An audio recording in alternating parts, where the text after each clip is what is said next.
Salutare pofticioșilor, astăzi revenim cu un videoclip nou.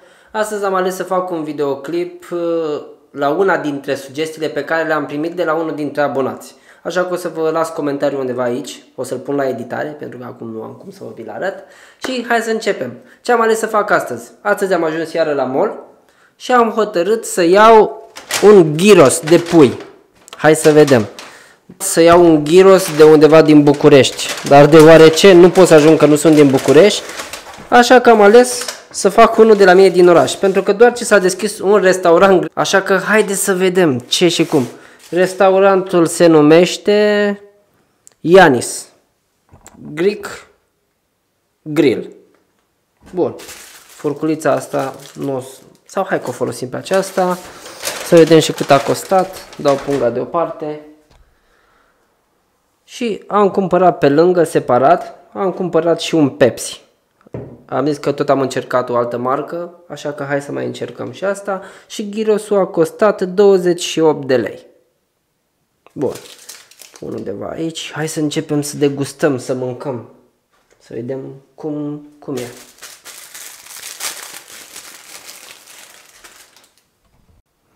Hai să vedem.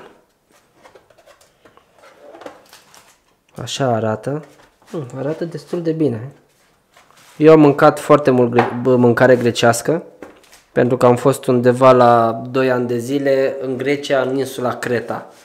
Și gyrosul e unul dintre favoritele mele dish-uri, favoritele mele mâncăruri.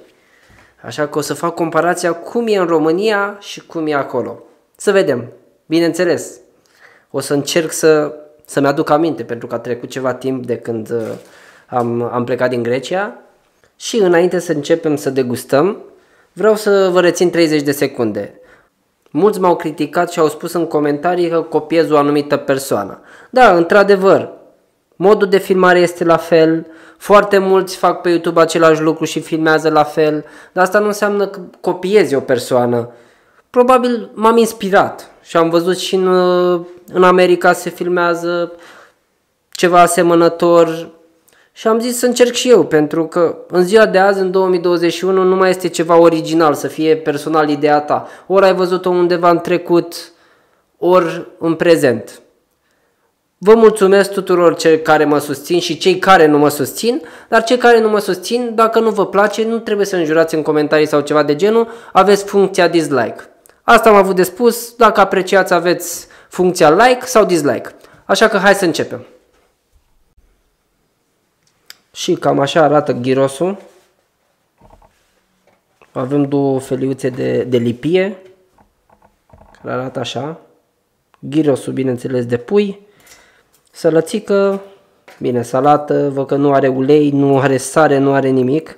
Din câte văd trebuie să pun eu puțin sare. Asta e un sos care nu știu ce e, hai să gustăm. Un sos cu lămâie, acrișor.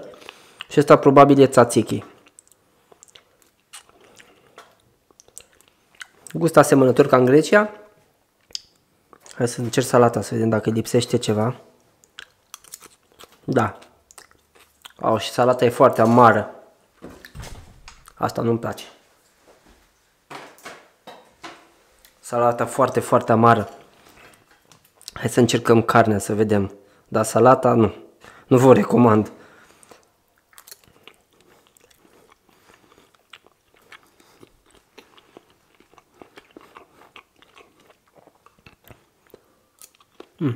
Interesantă. Hai să vedem cum e. Hai să încercăm cu sosul ăsta, pentru că îmi place foarte mult. E interesant. Încercăm și pita. Sosul ăsta, prima dată când îl văd în Grecia, nu l-am întâlnit în niciunul din dish-urile pe care le-am consumat. Interesant. Îmi place mai mult decât tzatziki.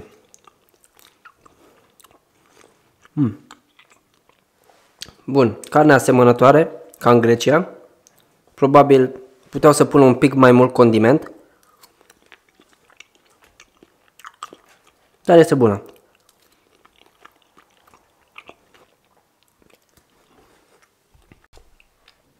Să desfac și Pepsi-ul.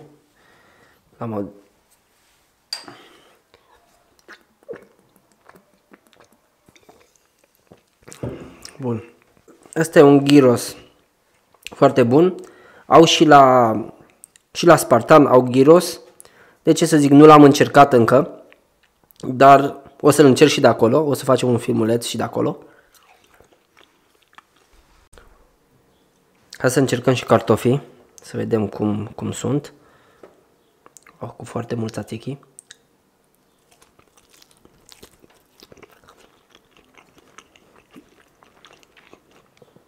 Tzatziki-ul trebuie să fie un pic mai sărat. Hai să încercăm și cu sosul ăsta. Sosul ăsta e genial. Genial. Eu de la Spartan mănânc acel souvlaki puișor sau Max. Acolo primești mai multe sosuri, dar carnea este diferită, are diferite condimente. Și chiar mi era dor de ceva grecesc. Acum că l-a descoperit, o să încerc mai multe sortimente de acolo. Să vedem în viitor ce videoclipuri mai fac. Și dacă aveți vreo idee, vă rog frumos să le lăsați în comentariile de pe YouTube. Pentru că e mai ușor să fac o listă și nu trebuie să stau să le caut pe TikTok pe la toate videoclipurile care le am. Bineînțeles, dacă vreți, le lăsați acolo. Orice idee este binevenită și vă mulțumesc chiar foarte, foarte mult.